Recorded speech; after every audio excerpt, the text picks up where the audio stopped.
This is my testimony of supernatural deliverance.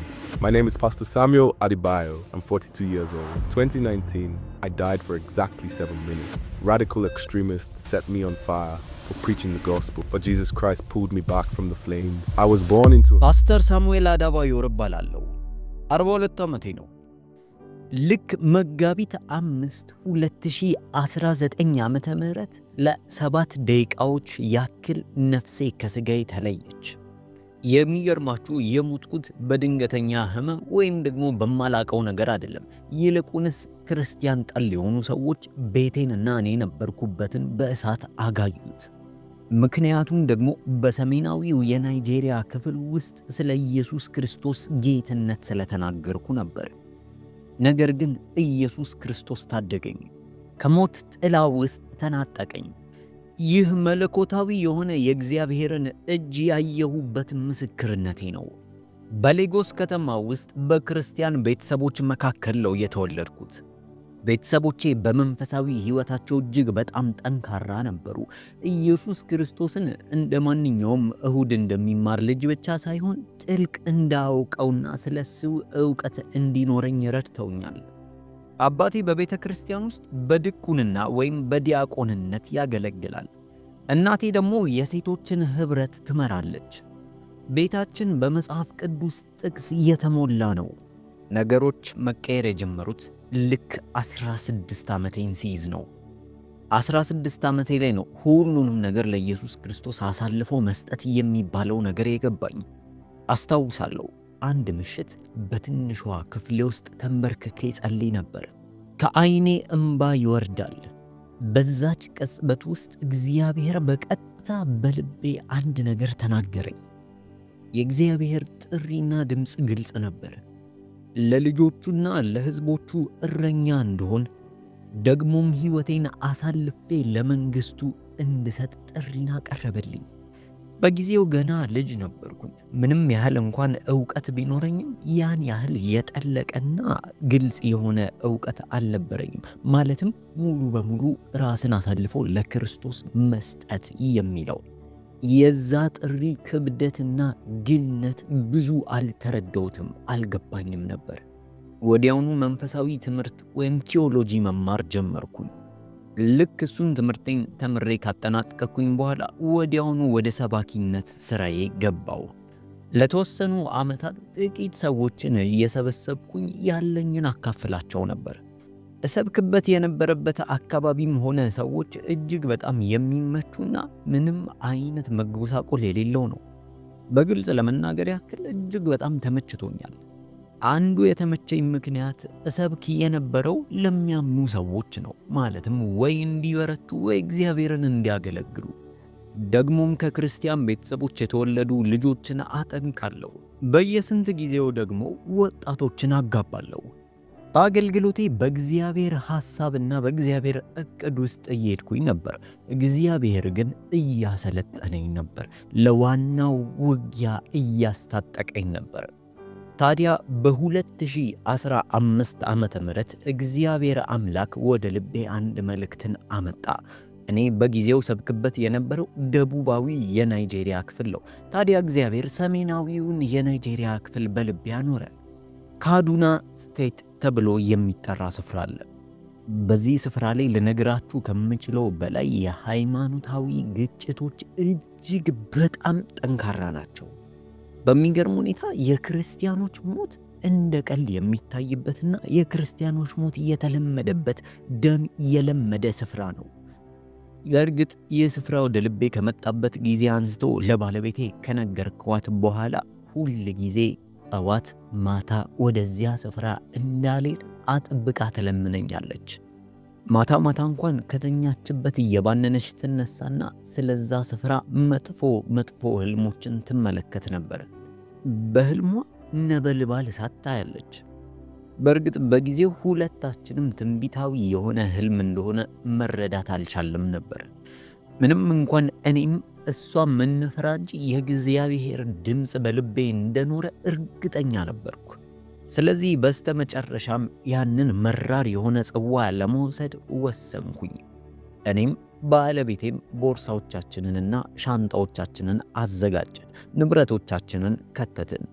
የተመቻቸ ኑሮ የነበረበትን ሌጎስ ጥለን ለመሄድ ወሰንን። ከካዱና ከተማም ወጣ ብላ ወደምትገኝ አንድ አነስተኛ ስፍራ ለመኖር ወሰንን። እግዚአብሔር ረድቶን በ6 ወራት ውስጥ አዲስ ሕይወት ወንጌል የሚል አዲስ ቤተ ክርስቲያንን ለመመስረት ቻልን። እግዚአብሔርም ረዳን። ስፍራውን ተከራይተነው ነው ወደ 200 ሰዎችንም ማስቀመጥ ይችላል። ከዛም በላይ ደግሞ የእግዚአብሔርን እጅ ማየት ቻልን። በ2018 ዓመተ ምህረት 150 አባላት ሊኖሩን ቻሉ። በዛ ስፍራ ላይ 150 አባላት አሏችሁ ማለት እናንተ ትልቅ ቤተ ክርስቲያን እንዳላችሁ ማየት ትችላላችሁ። ደግሞም የሚገርመው አብዛኞቹ በቀድሞ ሕይወታቸው እስላም የነበሩ ናቸው። ሕይወታቸውንም ለክርስቶስ ለመስጠት የወሰኑ ቆራጥ ሰዎች ናቸው። የሚገርመው ነገር ግን እድገት ከሆነ ክፍያ ጋር መምጣቱ የማይቀር ነው። ሁል ጊዜ በእድገት ላይ ከሆናችሁ የሆነ የሚያስከፍላችሁ ዋጋ መኖሩ አይቀርም። ትክክለኛ እድገት ዋጋ ያስከፍላል። የመጀመሪያዎቹ ማስፈራሪያዎች በ2018 መጨረሻ አካባቢ ይደርሱን ጀመረ። በቤተ ክርስቲያን ደጅ ላይ፣ በቤተ ክርስቲያን በር ላይ የማናቀው ጽሑፎች ይቀመጡልናል። በዛው በከተማይቱ ቋንቋ በሆሳና በተሰባበረ እንግሊዘኛ የተጻፈ መልእክት ነው። ሸንጋዩ የሚል ቅጽል ስምን ሰጥተውኛል። ወጣቱን በተሳሳተ በውጪ ሃይማኖት ማሳሳቴን እንዳቆም አስጠንቅቀው ይነግሩኛል። የሚገርማችሁ በከተማ ውስጥ የነበረው መስጊድ እንኳን ሳይቀር ስለኛ ቤተ ክርስቲያን በጥላቻ ይናገር ነበር። ስለኛ ቤተ ክርስቲያን ሆነ ስብከታቸው። አይገርምም? የምዕራብ ኢምፔሪያሊዝም ተወካዮች እንደሆንን አርገው ያወሩብናል። ልክ እንደ አገርን እንደከዳ ባንዳ አርገው ነው የሚናገሩት። አንዳንድ ጊዜ እግዚአብሔር የሚሰጠን ጥሪና እግዚአብሔር የሚጠራን ጥሪ ለማድረግ እንኳን እጅግ በጣም የሚያስፈራ ነው፣ አደገኛም ነው። እምነትና ፍርሃት የሚጋጭበት ቦታ ሆነ። እንደ ሰውነቴና በስጋዬ ያን ቦታ እጅግ በጣም መፍራት ጀመርኩኝ። ሸሽቼ ድሮ የነበረኝ ሕይወት ጋር ለመሮጥ ተመኘው። ነገር ግን መንፈሴ በዚህ ስፍራ ላይ መሆን እንዳለብኝና በዚህ ስፍራ ላይ ተቀምጬ እግዚአብሔር ያዘዘኝን ነገር መስራት እንዳለብኝ ይነግረኛል። አሁን ያልኳችሁን ነገር በየቀኑ ወደ ጭንቅላቴ የሚመላለስ ነገር ነው። የሚገርማችሁ እኛ ከመምጣታችን በፊት 3 የክርስቲያን ቤተሰቦች ሱቃቸውን አቃጥለውባቸውና ቦምብ ጠምደውባቸው ከዛ ከተማ ለመሸሽ ተገደው ነበር። ቤተሰቦቻቸው ብቻ ሳይሆን ልጆቻቸውም ጭምር በትምህርት ቤት ውስጥ እጅግ በጣም የሚያስፈራ ማስፈራሪያና ዛቻ ይደርስባቸዋል። የሚገርመው ይህን ዛቻና ማስፈራሪያ በእኛም ላይ መድረሱ ነው። ታዲያ ይህ ዛቻና ማስፈራሪያም በግልጽ ከተማው ፖሊሶች ስናሳያቸው እነሱ ምንም ማድረግ እንደማይችሉና ስለ ወንጌል ስራችንን ዝቅ አድርገን እንድንናገር ብዙም እንዳንጮህ ይነግሩን ነበር። በአጭሩ ማፈን ፈልገዋል። እኔ እንጃ ወንጌልን እንዴት ዝቅ ልናደርግ እንችላለን? እንዴት ብለን ነው ስለ ኢየሱስ የምንሾካሾከው? ጥሪውን ስቀበል ነገሮች አልጋ ባልጋ የሚሆኑና ቀላል የሚሆኑ መስሎኝ ነበር። ነገሮች ከጠበቅኳቸው በላይ ሆኑ። ታዲያ ያቺ ቀንም እንደተፈራችው መጣች። መጋቢት 5 2019 ዓመተ ምህረት ቀኑ ልክ እንደ ማንኛውም አርብ ቀን ነበር የጀመረው። ሌሊት 11 ሰዓት ልክ እንደ መደበኛው ቀን ለጸሎት ተነሳው። ለሰዓታትም የዮሐንስ ወንጌልን አነበብኩ። የአገልግሎቴ መደበኛ ቀን ነው ብዬ እንዳሰብኩት ለዛኑ ቀን መዘጋጀት ጀመርኩ። ታዲያ በዚሁ በመጽሐፍ ቅዱስ ጥናት ጊዜ የዮሐንስ ወንጌል ምዕራፍ 15 ቁጥር 20 ላይ ያለው ቃል አሰላሰለው ነበር። እንዲህም ይላል፣ እኔን አሳደውኝ እንደሆነ እናንተን ደግሞ ያሳድዷቸዋል፣ ቃሌን ጠብቀው እንደሆነ ቃላችሁን ደግሞ ይጠብቃሉ ይላል። ይህ ጥቅስ በጭንቅላቴ ውስጥ ያስተጋባ ነበር። ታዲያ በቤተ ክርስቲያን ውስጥም ሳለው በነበረን የመጽሐፍ ቅዱስ ጥናት ወቅት ይህንኑ ነበር ለምእመኑ የተናገርኩት። የእግዚአብሔርንም ቃል ተወያይተን ጨረስን። የመጡት ምእመኖች በሙሉ መሸት ሲል መውጣትና መቀነስ ጀመሩ። የመጨረሻዋን ከቤተ ክርስቲያን የወጣችውን ምእመን ሚስ አዱኝ የተባለችዋንም ሸኘው። ሚስ አዱኝ ባሏ የሞተባት መበለት ነች። በዕድሜ ጠና ትላለች። ታዲያ ሁል ጊዜ የቤተ ክርስቲያን ፕሮግራም ካለቀ በኋላ ቤተ ክርስቲያኑን እንድናጸዳ ትረዳን ነበር። አብራንም መታ ቤተ ክርስቲያኑን ታጸዳዳለች። ታዲያ እሳቸውም ከወጡ በኋላ የቤተ ክርስቲያኑን በር ቆለፍኩኝ፣ ወጣው። አስታውሳለሁ በሰዓቱ በውስጤ እጅግ በጣም ታላቅ የሆነ ሰላም ይሰማኝ ነበር። በሰዓቱ ውጭው ትንሽ ቀዝቀዝ ይላል። የሰማዩ ኮከቦች ከሌላው ጊዜ በተለየ ትንሽ በራ ብለዋል። በመንገዴ ላይም ሳለው አንድ መዝሙር በውስጤ አንገራግር ነበር። ልጆቼና ባለቤቴ ሳራ ጋር ለመድረስ ከቤተ ክርስቲያን እስከ ቤቴ ድረስ የ10 ደቂቃ መንገድ ነች። ያው የምኖርባትም ከተማ ትንሽ አይደለች። ሁላችንም እንተዋወቃለን። ማን ምን እንደሆነ የት እንደሚኖር ሁሉም ይተዋወቃል። ከወትሮ ለየት ባለ መልኩ አቅራቢያው የነበሩ ሱቆች በሙሉ ዝግ ነበሩ።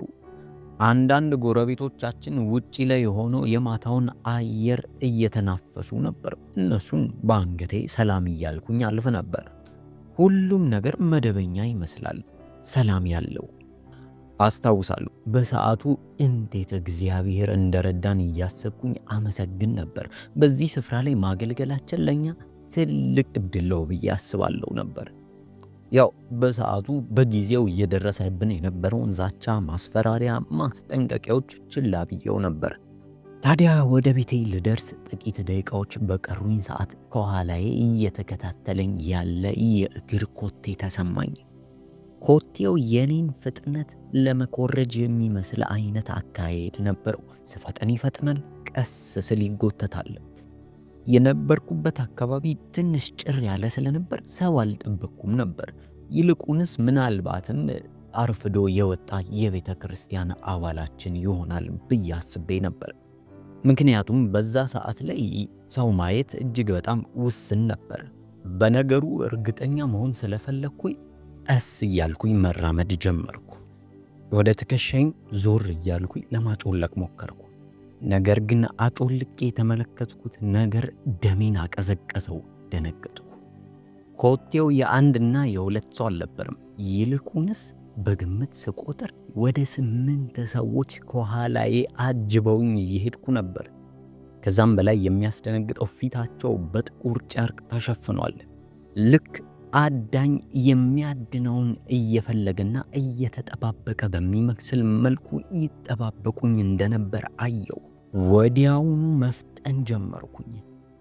ልቤ እጅግ በጣም ይመታ ጀመረ። ይህ የአጋጣሚ ጉዳይ ሳይሆን ሆን ብለው እንደሚከተሉኝ ይገባኝ ጀመረ። ወዲያውኑ እነሱም እርምጃቸውን ማፍጠን ጀመሩ።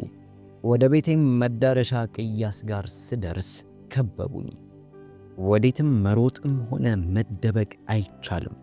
የሚያሳዝነው ምናልባት እሪ ብዬ አቅልጬ ብጮህ እንኳን ማንም ሊደርስልኝ አይችልም ነበር። ከመካከላቸው አንዳቸው ወደ እኔ ቀረቡ። የሁሉም መሪ እንደሆነ ያስታውቃል። በራሳቸው ቋንቋ በሐውሳ አወራኝ። ልክ ሲያወራኝ ከድምፁ እጅግ በጣም እንደሚጠላኝና እንደሚጠየፈኝ ያስታውቃል። እንዲህም አለኝ፣ አንተነህ ልጆቻችንንና ወጣቶቻችንን ኢየሱስ ብለህ በምትጠራው ውሸትህ የምታምሰው? ለወጣቶች መበላሸት ተጠያቂ ነህ። ከምዕራብ ይዘህ በመጣኸው ኢምፔሪያሊዝም እኛን በክለሃል።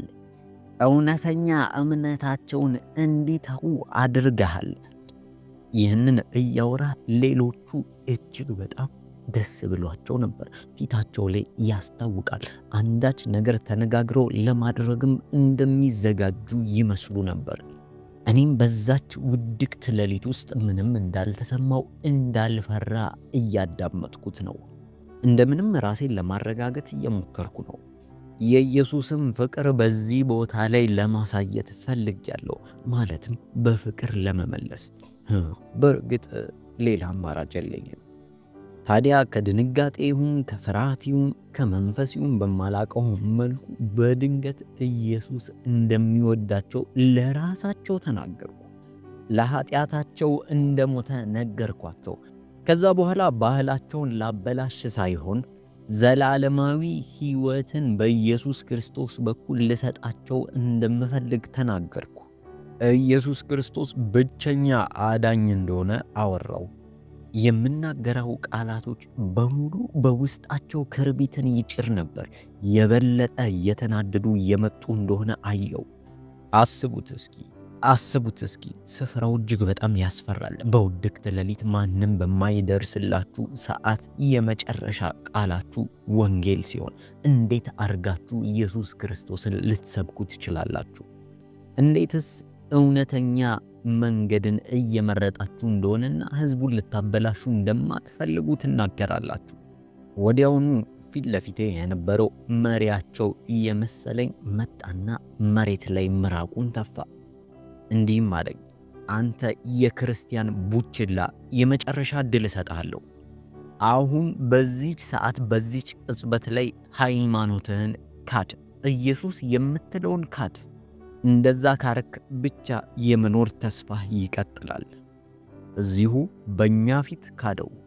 እንደዛ ካረክ ብቻ ነው ዛሬ ምሽት ወደ ቤተሰብ መመለስ የምትችለው።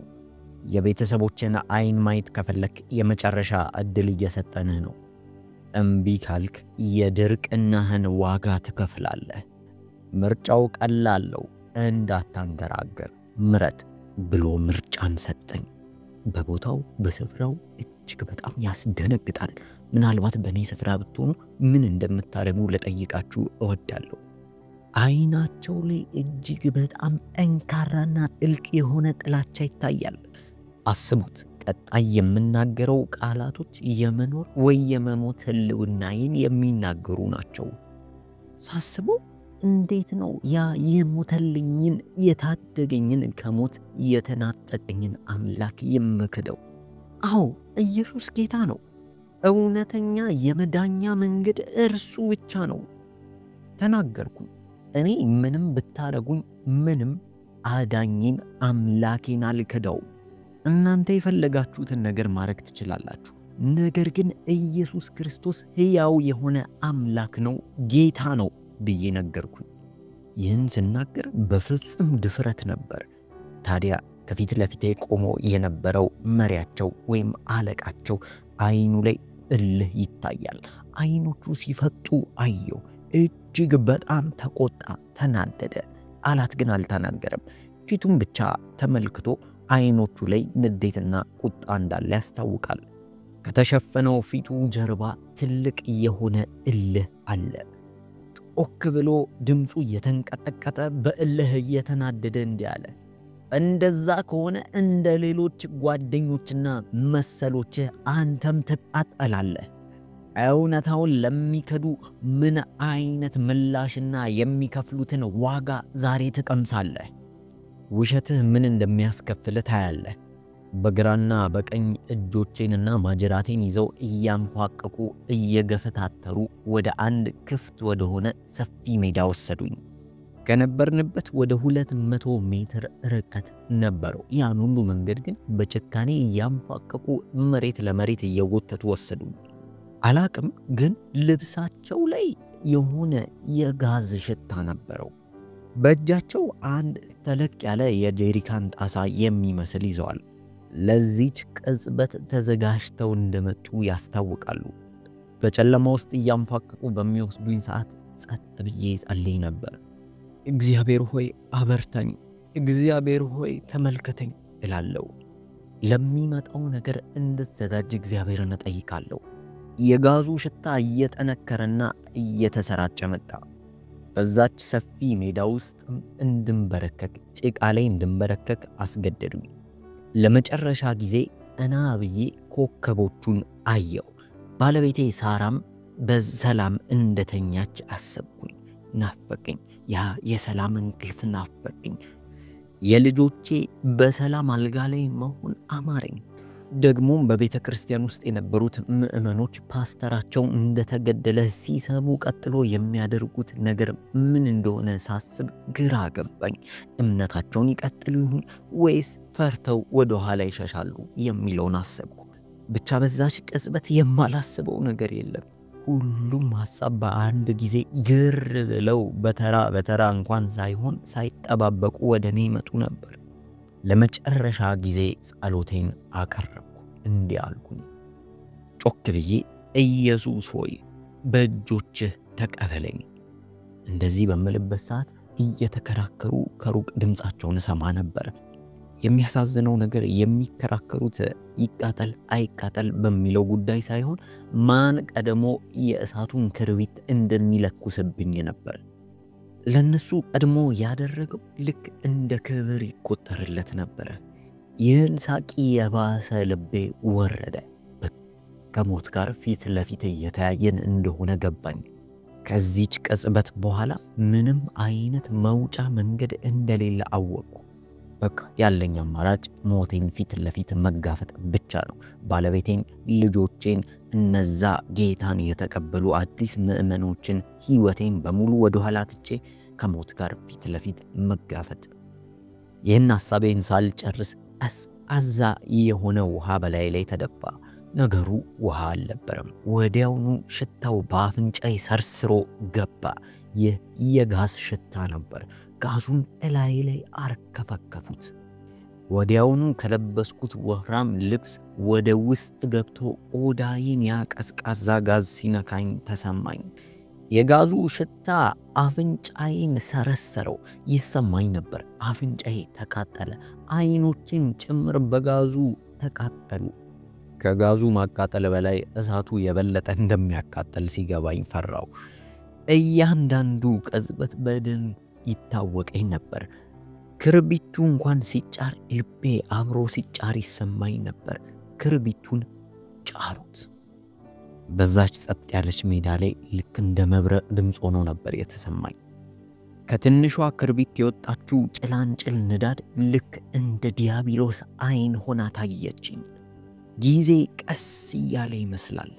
የዛች ትንሽዬ ክርቢት እሳት ልክ ልብሴን እንደነካው ቦክ ብዬ እሳት ላይ ተጣድኩኝ። የሚገርመው እሳቱ ቀስ እያለ ሰውነቴ ውስጥ እንደሚገባ ነው የተሰማኝ። ነገር ግን ወዲያውኑ ነበር ሰውነቴ ቦግ ያለው። በሰከንዶቹም ውስጥ ከራስ ፀጉሬ እስከ እግር ጥፍሬ ድረስ በእሳት ተጥለቅልቅ ያለው። ህመሙ በህይወት ዘመኔ አስቤው ከማቃቸው ህመሞች በላይ ነበር። በሰውነቴ ውስጥ የነበሩት እያንዳንዱ ነርቮች በአንድ ጊዜ መጮህ ጀመሩ። የእሳቱ ነበልባል ወዲያውኑ ልብሴን ወረሰው። ከልብሴም አርፎ ፀጉሬን በላው። ወደ መሬትም ወደቅኩ። እሳቱ ሰውነቴን ሲበላው ይታወቀኛል። ልክ እጅግ በጣም የተራበ እንስሳ ይመስል ሰውነቴን እያንዳንዷን ቦታ ሲበላኝ ይሰማኝ ነበር።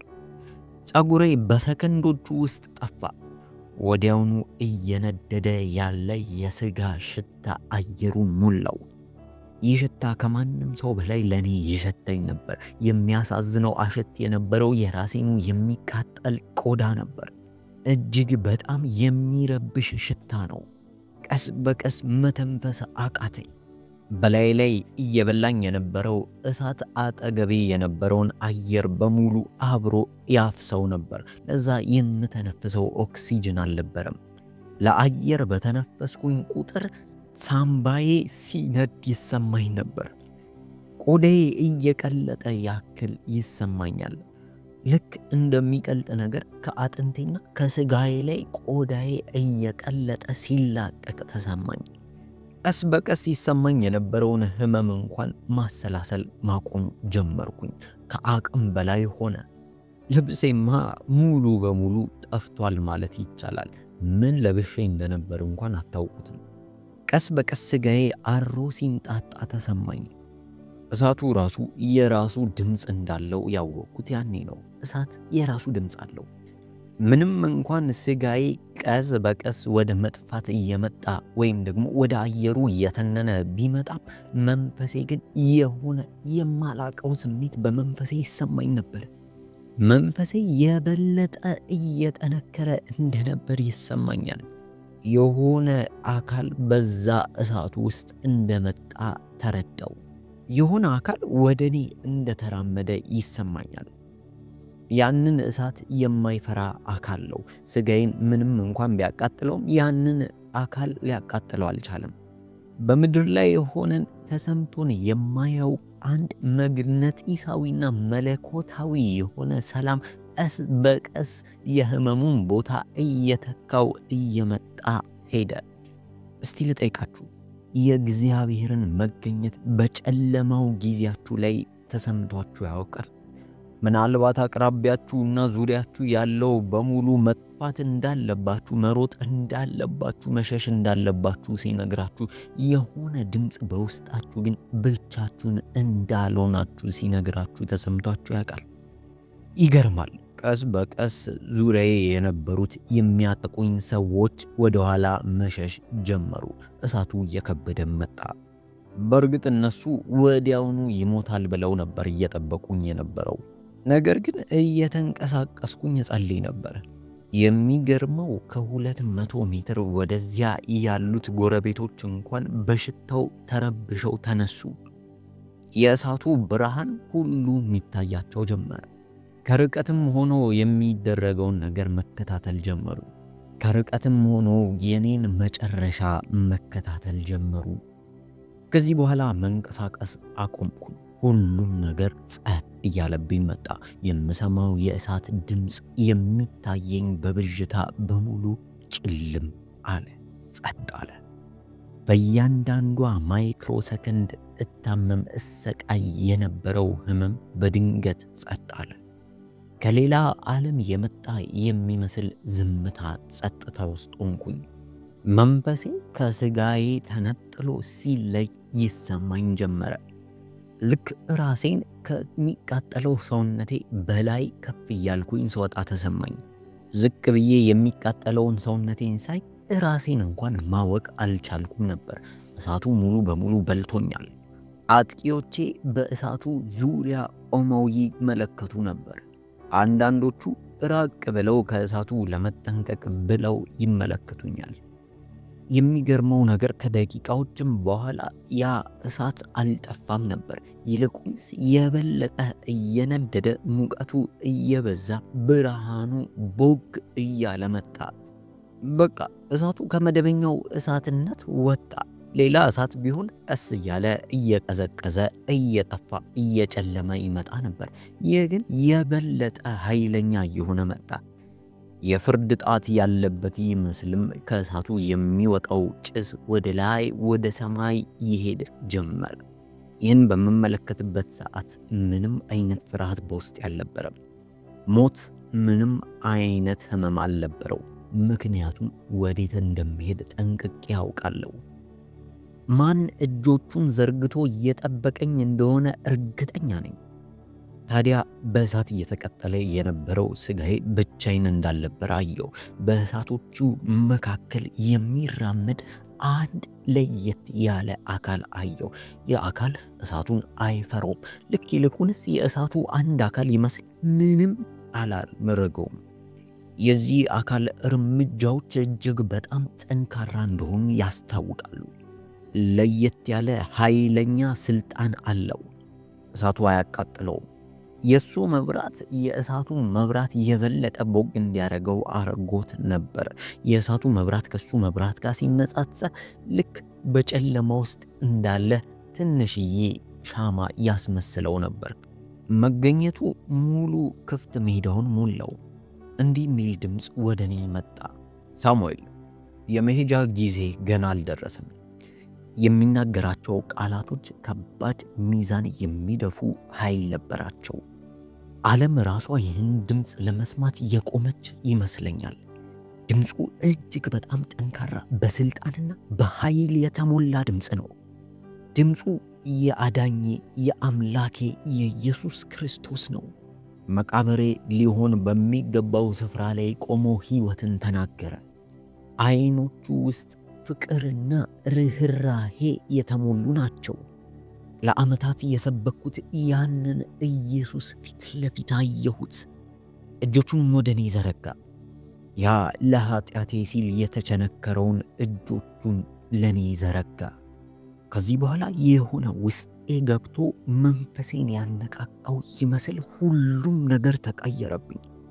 ያ ያጠፋኝ የነበረው እሳት በድንገት ተገልብጦ ጠባቂ ሆነ።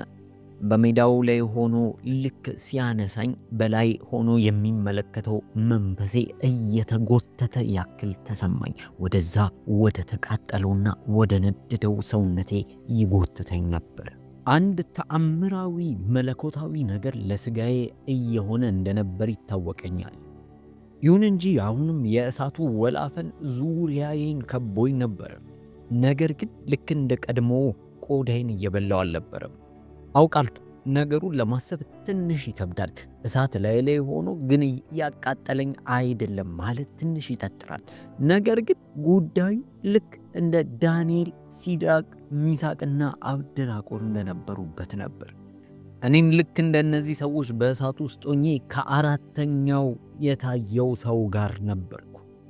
ከእግዚአብሔር ልጅ ጋር፣ ከኢየሱስ ጋር መገኘቱ ሁሉንም ነገር ለወጠው። ያ የተቃጠለው ሰውነቴ በሙሉ ይወረኝ ጀመረ። ምንም እንኳን እሳቱ ሰውነቴ ላይ ቢሆን እንዳልኳችሁ ምንም አይነት የቃጠሎ ስሜት አልነበረውም። ይልቁንስ የሆነ ከቆዳዬ ላይ የሆነ ሽፋን ያለ ያክል ይሰማኝ ነበር። በመለኮታዊ ታምር በሚመስል መልኩ አዲስ ስጋን መልበስ ጀመርኩ። ይበላኝ የነበረው እሳት ራሱ መልሶ ቆዳዬን እያስተካከለው ይመስላል። ዓይኔ፣ ቅንድቤ፣ ፂሜ፣ ሁሉም ነገር ወደ ቦታው መመለስ ጀመረ። እውነቱን ስነግራችሁ የማይሆነው ነገር ነው የሆነው። ከባዶና ውልል ካለ ሰማይ ኃይለኛ ዝናብ መዝነብ ጀመረ። በመጋቢት ወር በሰሜናዊው ናይጄሪያ ክፍል በፍጹም ዝናብ ሊዘንብ አይችልም። ለዛውም እንደዚህ አይነት ኃይለኛ ዝናብ በድንገት ሊመጣ አይችልም። በቃ ልክ እግዚአብሔር ሰማይን ከፍቶ የምህረት ዝናቡን እንዳዘነበልኝ ተሰማኝ። የዓይን እማኞች እንደሚናገሩት ከሆነ በዛ ቀን በፍጹም ዝናብ ሊዘንብ አይችልም። ደግሞም ቀኑን ሙሉ ምንም አይነት ደመና አልታየም ነበር። ይባስ ብሎ የሚገርመው ነገር በዛ ዓመት ታይቶ የማይታወቅ ድርቀት በስፍራው ላይ ነበር። እግዚአብሔር አምላክ ራሱ የተፈጥሮ ሕግን መቀያየር ይችላል። ፊዚክስ የሚለውን ነገር መስበር ይችላል። የእግዚአብሔር አምላክ ኃይል ለዘመናት ከተማርነው የፊዚክስ ትምህርት በላይ ነው። ዝናቡ እጅግ በጣም ከባድና ጠንካራ የሆነ ዝናብ ነበር። ልክ ከፏፏቴ ስር እንደመቆም ነው። እያንዳንዱ በሰውነቴ ላይ የሚንጠባጠበው የዝናብ ጠብታ ሰውነቴን ይፈውሰውና ይመልሰው ያድሰው ነበር። ከ10 ደቂቃ በላይ ይነድ የነበረው እሳት በሰከንዶች ውስጥ ራሰ። የሰማዩ ዝናብ መሬቱን ካረጠበ በኋላ ወዲያውኑ ጭስ ወደ ላይ ይወጣ ጀመር። ሊያጠፉኝ የመጡትና ሰውነቴን ከርቀት ስቃጠል ይመለከቱኝ የነበሩት ጠላቶቼ ከሩቅ ሆነው የሚሆነውን እያዩ እጅግ በጣም ይደነግጡ ነበር። ከጥቂት ደቂቃዎች በኋላ ነፍሴ ሙሉ በሙሉ ስትመለስ ተሰማኝ። እንደ አዲስ አየር ወደ ውስጥ ሳብኩኝ። ልክ አዲስ እንደተወለደ ሕፃን ልጅ ሆንኩ። ልክ አዲስ የተወለደ ሕፃን ልጅ የመጀመሪያ ትንፋሹን እንደሚወስድ ሁሉ ትንፋሽ መውሰድ ጀመርኩ። ለጥቂት ደቂቃዎች የተከለከልኩትን አየር እያጣጣምኩኝ ስብ ጀመረ። ዓይኖቼን ገልጬ ስመለከት ሊያጠቁኝ የመጡት ሰዎች በአፍጢማቸው ተደፍተው መሬት ላይ አየኋቸው። አንዳንዶቹ ያለማቋረጥ ያለቅሳሉ። የሕያው አምላክ ኃይልን በዓይናቸው መመስከር ችለዋል።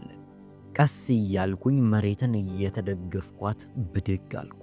አመድ መሆን የነበረበትን ገላይን እየጎተትኩኝ ተነሳው። ልብሶቼ ሙሉ በሙሉ ተቃጥለው ስለነበር ራቁቴን ነበርኩ።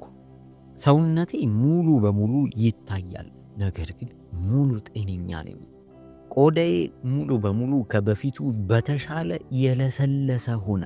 ጸጉሬ ከበፊቱ በተሻለ መልኩ አድጎና ለስልሷል። ድምፄም የጠነከረና ከበፊቱ የበለጠ የሚጮህ የሚሰማ ነበር። ከጥቂት ሰከንዶች በፊት አጽም ሆኖ የሚታየውን እጄን እያገላበጥኩኝ ተመለከትኩ። ሙሉ በሙሉ ስጋና ጤነኛ ነበር። እንዲሁም ከበፊቱ በላይ ወጣት መስል ነበር። ሊያጠቁኝ የነበሩት ሰዎች እንኳን ምን እየሆነ እንደሆነ ሊገባቸው አልቻለም። በሕክምናም ሆነ በሰው ቋንቋ በፍጹም ሊገለጽ የማይችል ነገር ነበር የሆነው። መለኮታዊ ጣልቃ ገብነት ነበረው። ያለምንም ጥርጣሬ የማመልከው አምላክ ስፍራውን ያዘ። አምላኬ ሲታደገኝ ጠላቶቼ ተመለከቱ። የኔ አምላክ ከማንም በላይ ኃይለኛና ሕያው እንደሆነ ተመለከቱ። ዳግመኛ በሥጋ መወለድ ሆነልኝ። ሞቶ የነበረው ሥጋዬ ሕያው ሆነ። 8ቱም ሊያጠቁኝ የመጡት አጥቂዎቼ መሬት ላይ ተዘርረዋል። ያዩትን ማመን ተስኗቸው ነበር። ይመራቸው የነበረው ሰውም በጉልበቱ እየተንፏቀቀ ወደ እኔ ቀረበ። ያለማቋረጥ ሲያለቅስ ስለነበር ፊቱ አብጧል። እምባ በዓይኖቹ ላይ ያቀራል። እየተንቀጠቀጠም በእጆቹ እግሮቼን ያዘ። እያለቀሰና እየጮኸ ምሕረትን ይማጸነኝ ጀመር። በነዛ በተሰባበሩ እንግሊዘኞቹ ይለምነኛል። እየደጋገመ የአላህን ኃይል አይቻለው እያለ ይነግረኛል። አሁን ግን ይህ ሰው አንድ እውነታ ገብቶታል። እስከ ዛሬ ድረስ ከእውነተኛው ፈጣሪ ከትክክለኛው መንገድ ጋር ሲቃረን እንደነበር አውቋል። በዛው በአመዳማና በሰው ሥጋ ሽታ በተሞላ ስፍራ ላይ ሦስቱ ወዲያውኑ ጌታ ኢየሱስ ክርስቶስን እንደ ግል አዳኛቸው አረገው ተቀበሉ። ክርቢቱንም ጭሮ ሲለኩስብኝ የተደሰተውን አንድ ወጣት ዮሱፍ የተባለውንም ልጅ ተመለከትኩ። በሰዓቱ ልክ ይህ ሲፈጠር እያለቀሰ የሠራውን ኃጢአቶች በሙሉ ሲናዘዝ ነበር። ኢየሱስም ወደ ልቡ እንዲገባ ሲማጠን ነበር። ማን ያውቅ ነበር ይህ ክስተት ከተፈጠረ ከ2 ዓመታት በኋላ የኛ ታማኝ የሆነና ለእግዚአብሔር ከምንም በላይ የተሰጠ ታማኝ አገልጋይ ሆኖ በእኛ ቤተ ክርስቲያን ያገለግል ነበር። ዲያቆንም ነበር። የሚገርመው የዚህ ወጣት ልጅ ምስክርነት ሙሉ ከተማዋን አንቀጥቅጦ ነበር። ብዙዎች በዚህ ልጅ ምስክርነት ምክንያት ወደ ጌታ ጎርፈዋል። የቀሩት በፍርሃትና በድንጋጤ እየሮጡ ከዛ ስፍራ ተበተኑ። ከዚህ ክስተት ይሩጡ እንጂ ካዩት ነገር ማምለጥ አይችሉም። በቀናቶችም ውስጥ መቃጠል የማይችለው እሳት የማይነካው ፓስተር ታሪክ ልክ እንደ ሰደድ እሳት በሕዝቦች መካከል ይስፋፋ ጀመረ። ሮጠው ያመለጡትን እንኳን እግዚአብሔር ተጠቀማቸው። ምክንያቱም ሳያውቁት ወንጌላዊ ሆነው ነበር። ከርቀት ሆነው ይከታተሉ የነበሩት ጎረቤቶችም ወደ እኔ እየቀረቡ ቆዳይን 10 ጊዜ ይነኩት ነበር። ለመለጠጥ ለመቆንጠጥ ይሞክራሉ። በዓይናቸው ሲቃጠል ያዩት ቆዳ አሁን ላይ አለ። ይህንን ለማረጋገጥ ይነካኩኝ ነበር። አንድ ፋጢማ የተባለች የተከበረች በመንደሩ የምትኖር አንድ ሙስሊም ሴትም ቆዳይን 10 ጊዜ የነካች ፊቴን፣ ጸጉሬን እየዳበሰች ይህ የእግዚአብሔር ሥራ ካልሆነ በቀር ምንም እንደዚህ አይነት ነገርን ሊሰራ እንደማይችል ለሰዎች ትናገር ነበር።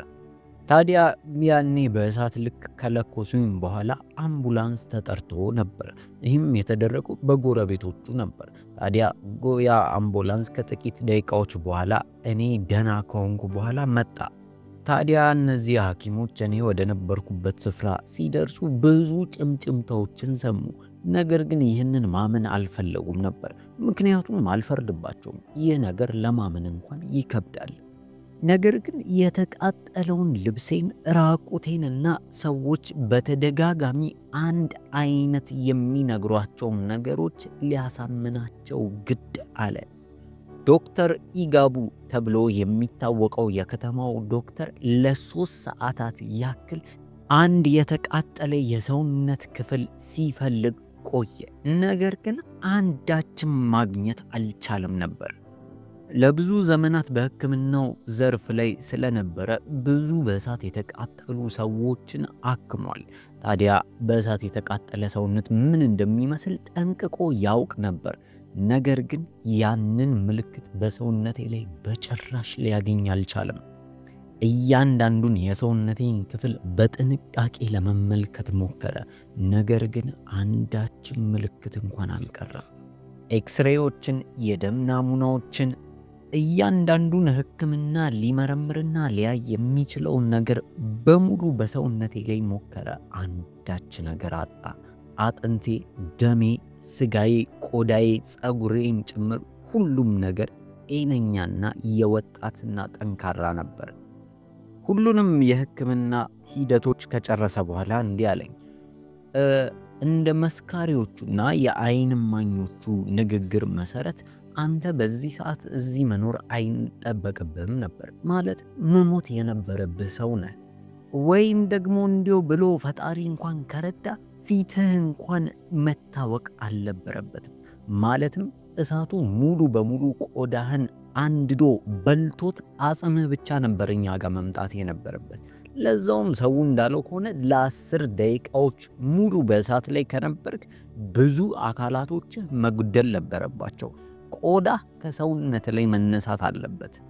ነገር ግን ለምን እንደሆነ በማላቀው ምክንያት ምንም አይነት ምልክት ላገኝ አልችልም። ጭረት እንኳን ሰውነት ላይ የለም። እሳት እንኳን ቆዳህን ነክቶት የሚያውቅ እንኳን አይመስልም። እንዴት ነው አንድ ሙሉ ማህበረሰብ በአንድ አይነት ነገር የሚስማማው? እንዴት ነው ይህንን ሁሉ ሰው ልታሳምን እየቻልከው? ታዲያ በመጨረሻም ይህ ሐኪም ነገሩን በፋይል አድርጎ ሲደመድመው ይህ የሕክምና ሁኔታ ሊብራራ የማይችለው ብሎ አስገባው። ምክንያቱም አደገኛ ከሆነ እሳት ምንም ነገር ሳይነካኝ እንደዳንኩኝ ነበር የተናገረው። ይህን ደግሞ እንዴት ብሎ ማብራራት አይቻልም። ስለዚህ በአጭሩ የሰማውንና ያየውን ነገር ለማስታረቅ እየሞከረ ነበር። ከዚህ በኋላ በስተመጨረሻም ወደ ቤቴ ተመለስኩኝ። ልክ ባለቤቴ ሳራ ስትመለከተኝ ወዲያውኑ ራሷን ስታ ወደቀች። ምክንያቱም ቀድማ የሆነ የነበረው ነገር ተነግሯታል። ከልጆቼም ጋር ሆና አጥብቃ ስትጸልይ ነበር። ምናልባትም መጥፎ ዜና ከሰማው ብላ ራሷን ስታዘጋጅ ነበር።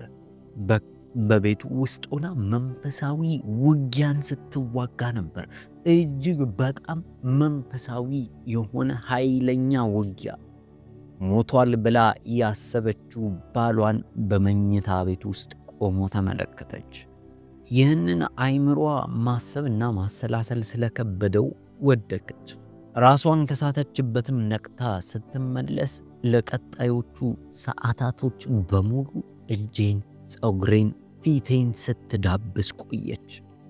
በእንባም ታጅባ ሙሉ ሰዓቱን ስታለቅስ ነበር። ስለ እግዚአብሔርም ምሕረትና ርኅራኄ እግዚአብሔርን ደጋግማ ታመሰግናለች። በእርግጥ ልጆቼ ግራ ገብቷቸው ነበር። ምክንያቱም አባታቸው ጭስ ይሸታል። ደግሞም ሁሉንም ልብሶችን ያውቁት ነበር። ያረኩት የራሴን ልብስ አልነበረም። አባታቸው ደና ከሆነ ለምን እናታቸው እያለቀሰች እንደሆነ ግራ ስለገባቸው ደጋግመው ይጠይቃሉ። ምላሽን ግን አላገኙም። ወዲያውኑ በሰዓታቶቹ ውስጥ ጎረቤቶቻችን መሰባሰብ ጀመሩ። ወደኛ ቤተ እግሮችን መጉረፍ ጀመሩ። ዜናው ካሰብነው በላይ በፍጥነት ይሰራጭ ነበር። በውድቅት እኩለ ሌሊት ላይ ትንሿ ቤታችን በሰዎች ተጨናነቀ። ጉዳዩንም ከራሱ ከባለ ታሪኩ ለመስማት ጓግተው ይጠብቁ ነበር። ይህ የሆነው አርብ ምሽት ላይ ነበር። ስለዚህ እሁድ ደርሶ ነበር። በእሁድ ቀን ደግሞ እንደሚታወቀው ቤተ ክርስቲያናችን የሚሞላበትና ምዕመኑ የሚመጣበት ጊዜ ነው። ታዲያ በዚህኛው ሳምንት በነበረው እሁድ ከሌላው ጊዜ ጋር በፍጹም አይገናኝም። ልዩ የሆነ እሁድ ነበር። 150 ሰው የነበረው የቤተ ክርስቲያናችን ምዕመን አሁን 800 ሰዎች መጡ። ሙስሊሞች፣ ክርስቲያኖች፣ ባህላዊ እምነት ያላቸው፣ እምነት የሌላቸውና ተጠራጣሪ ሰዎች ቤተ ክርስቲያኒቷን ኢም አረጓት። አስፋልቱ ሳይቀር በሰዎች የተጨናነቀ ነበር፣ ምክንያቱም ትንሿ ቤት መያዝ አትችልም። ሰዎች ከጎረቤት ከተማ እንኳን ሳይቀር ይህ በእሳት የማይነካውን ፓስተር ለማየት ተጉዘው ይመጣሉ። የሚገርመውና የሚያስደስተው ቁም ነገር የሆነው ነገር ይህ ተአምራት ከሆነ ወር ሳይሞላው 200 ሰዎች ጌታ ኢየሱስ ክርስቶስን እንደ ግል አዳኛቸው አድርገው ተቀበሉ። አብዛኞቹ አክራሪ የነበሩ የእስልምና ሃይማኖት ተከታዮች ነበሩ። ያዩትን የእግዚአብሔርን ኃይል መካድ አይችሉም ነበር። አዲስ ሕይወት ቤተ ክርስቲያን ማለትም እኛ የመሰረትነው ትንሽ ቤተ ክርስቲያን በአንድ እሁድ ውስጥ 3 ፈረቃዎችን ማድረግ ነበረብን። ምክንያቱም የመጡትን ሰዎች በሙሉ ማስተናገድ ነበረብን። በ6 ወራቶችም ውስጥ ቤተ ክርስቲያኒቷን የማስፋት ሥራ ጀመርን። አሁን ላይ 6 ዓመታት ተቆጥሯል። ይህ አስከፊና አስገራሚ የእግዚአብሔር ምሕረትና ርኅራኄ የእግዚአብሔር እጅ የታየበት ምሽት ካለፈ 6 ዓመት ሞልቶታል። አሁን ላይ በእግዚአብሔር አምላክ ላይ ያለኝ መተማመን ልነግራችሁ ከምችለው በላይ ነው። በአባቴ በእግዚአብሔር ሙሉነት ይሰማኛል። ኢየሱስ ክርስቶስ በሕይወትም በሞትም ላይ ሥልጣን አለው። ከዚህ በፊት ስሰብክ ያልነበረኝ ኃይል አሁን ላይ አለኝ። መድረክ ላይ ቆሜ እግዚአብሔር አምላክ ተአምራትን እንደሚሰራ ስናገር በዛ የሚሰሙ ጆሮች በሙሉ ይህንን የሚናገረው ተአምር የተደረገለት ሰው እንደሆነ ያውቃሉ። ስለዚህ የምናገረው ነገር በሙሉ እጅግ በጣም ጠንካራ ነው። ስለ እግዚአብሔር ምሕረት፣ ጥበቃ፣ ርኅራኄ ስናገር ሰዎች እጅግ በጣም ጆሮአቸውን ሰጥተው ያዳምጡኛል። ምክንያቱም ቆሞ እያወራ ያለው የእግዚአብሔር ምሕረት፣ የእግዚአብሔር ቸርነት፣ የእግዚአብሔር ጥበቃ ውጤት ስለሆነ ጆሮ ይሰጡኛል። የሆነልኝ ነገር እጅግ በጣም እየተስፋፋ ሄደ። ይህንን ምስክርነቴን ወደ 12 የሚጠጉ አገራት ዞሬ መስክሬያለሁ። ብዙዎች በዚህ ምስክርነት ምክንያት ነፃ ወጥተዋል። ብዙዎች ተፈውሷል። ብዙዎች የእግዚአብሔርን የማዳን የቸርነት የርኅራኄ እጅ አይተዋል። ጋና፣ ኬንያ፣ ሳውዝ አፍሪካ፣ ግብፅ በእያንዳንዱ በየሄድኩበት አገር ነፍሳት ይድናሉ። ሰዎች ስለ እግዚአብሔር አቅም፣ ኃይል፣ ጉልበት ይሰማሉ። እግዚአብሔር እንዴት ሰዎችን በመለኮታዊ እጅ እንደሚያድንም ይማሩበታል። ይህ ምስክርነት በሚገርም ሁኔታ በተለያዩ ቋንቋዎች እንኳን ተተርጉሞ ለብዙ ሰዎች ተደራሽነት እንዲኖረው ተደርጓል። ምክንያቱም የእግዚአብሔር ማዳን ዓለም አቀፋዊ የሆነ የራሱ ቋንቋ አለው። ይህ ክስተት ከተፈጸመ በዓመቱ ሰዎች በተለይም ደግሞ ክርስቲያኖች ከሞት ጋር የሚጋፈጡና ያሉበት ከተማ ያሉበት ሁኔታ ከክርስትናቸው ጋር የሚጻረን ከሆነ እነሱን የሚያግዝ አገልግሎት አቋቋምን። በዋነኝነትም ለወንጌል ዝግ የሆኑ አገሮች ላይ ጠንክረን እንሰራለን። ሰዎችን እናሰለጥናለን፣ አገልጋዮችን እናስታጥቃለን፣ ፓስተሮችንና አማኞችን እናበረታለን። የተለያዩ የሚያስፈልጉ ለወንጌል ግብዓት የሚሆኑ ንብረቶች፣ ዕቃዎች ካሉ እንልካለን። እኔም አሁን አንድ ቦታ ላይ መቀመጥ አልችልም። የተለያዩ ወንጌል ያልደረሰባቸውን ስፍራዎች በማሰስ እኔና ቡድኖቼ አብረን እንሄዳለን። በዛም ስፍራ ወንጌልን እንሰብካለን።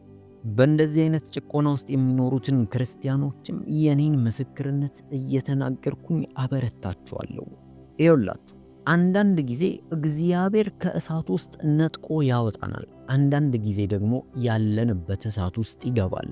ነገር ግን ሁለቱም መንገድ የፍቅሩና የኃይሉ መገለጫ አለበት። የማይቻል የሚመስሉ ነገሮች በሙሉ በእግዚአብሔር ኃይል በእግዚአብሔር ችሎታ ይቻላል። ዛሬ በሕይወታችሁ ሊሆን አይችልም፣ ሊሳካ አይችልም ብላችሁ የምታስቡት ነገር ላይ የእግዚአብሔር መለኮታዊ እጅ ጣልቃ ይገባል። ምድራዊ መፍትሄ ያጣውን ጉዳያችሁን እግዚአብሔር በሰማያዊ መፍትሄ ይፈታላችኋል። ዛሬ ላይ በተለያየ ስፍራ ውስጥ ሆናችሁ በክርስትናችሁ ምክንያት ዋጋ የከፈላችሁ ያላችሁ ወንድምና እህቶቼ ካላችሁ ዛሬ የምስራች ነግራችኋለሁ። አልተረሳችሁም። በኔ ጭንቅ ጊዜ አብሮኝ በዛ እሳት ውስጥ የነበረው ያ ኢየሱስ በእናንተም የጭንቅ ጊዜ ይደርስላችኋል። ዋጋ መክፈላችሁ ለከንቱ አይደለም። ታማኝነታችሁ ለብዙዎች ምስክርነት ይሆናል። የተረሳችሁ ወይም ብቸኝነት የሚሰማችሁ ከሆነ ሁል ጊዜ አስታውሱ፣ ያ አራተኛው በእሳት ውስጥ የታየው አምላክ ከናንተ ጋር ነው። ባታዩት እንኳን ከናንተ ጋር ነው። በምቾት ውስጥ ላላችሁ ክርስቲያኖችም አንድ መልእክት አለኝ። ወንጌልን እንዳናጋራ የሚያደርገን ነገር ምንድን ነው? ምንድን ነው የኢየሱስን አዳኝነት እንዳንናገር የያዘን ነገር? እርሱ እግዚአብሔር የሞተን ማስነሳት ከቻለ ለምንድን ነው የሱ ኃይል እንደተገደበ አርገን አስመስለን የምንኖረው? ለምንስ በፍርሃት ውስጥ እንኖራለን? በሐዋርያት ዘመን በሐዋርያቶች ላይ ይሰራ የነበረው መንፈስ ቅዱስና የመንፈስ ቅዱስ እሳት ዛሬም ለሚያምኑት ሊሰራላቸው የተዘጋጀ ነው። እስቲ ልጠይቃችሁ፣ ለኢየሱስ ክርስቶስ ዋጋ ለመክፈል ዝግጁ ናችሁ? ወንጌል ስትሉ ምን ያህል ርቀትን ዋጋ ልትከፍሉ ትችላላችሁ? ወይስ አሁን ያላችሁበት ሁኔታ ተስማምታችሁ ወንጌልን መስበክ ረስታችሁ ዕለት ዕለት መስቀሉን መሸከም ትታችኋል? እስኪ ልጠይቃችሁ፣ መለስ ብላችሁ ልባችሁን ተመልከቱት። የሞተ ህብረት፣ የሞተ ግንኙነት ወይም ደግሞ የሞተ ራእይ ካላችሁ እግዚአብሔር ያስነሳላችኋል። ምናልባትም አገልግሎታችሁ የሞተ ከመሰላችሁ፣ ምንም ተስፋ ከሌላችሁና የወደፊታችሁ የማይታያችሁ ከሆነ በሞተ ነገር ላይ ሕይወትን የሚዘራው ያ አምላክ በእናንተም የሞተ ነገር ላይ ሕይወትን ሊዘራ መጥቷል። ዛሬ በፊታችሁ ቆሜ የምመሰክረው እኔ ሕያው ምስክር ነኝ። ሕያው የኢየሱስ ክርስቶስ ምስክር ነኝ። እኔን ያዳነኝ ጌታ እናንተን ሊያድን ዝግጁ ነው። እግዚአብሔር አምላክ በሕክምና ወይም ደግሞ በተፈጥሮ ሕግ አይገደብም። እሱ ከሰዎችም ማስተሳሰብ እጅግ በጣም የላቀ ነው። የእግዚአብሔር ቃል በትንቢተ ኢሳይያስ ምዕራፍ 54 ቁጥር 17 ላይ ሲናገር በአንቺ ላይ የተሰራ መሳሪያ ሁሉ አይከናወንም ይላል። በእናንተ ላይ የተሰራ ማንኛውም የጠላት አሰራር አይከናወን። እኔ የዚህ ቃል ሕያው ምስክር ነኝ። እግዚአብሔር ይባርካችሁ። ይህ ምስክርነት ወንጌል ነውና ለሰዎች አጋሩ። የተሰማችሁን ከታች ባለው ኮሜንት ሴክሽን ላይ አጋሩ። እናመሰግናለን።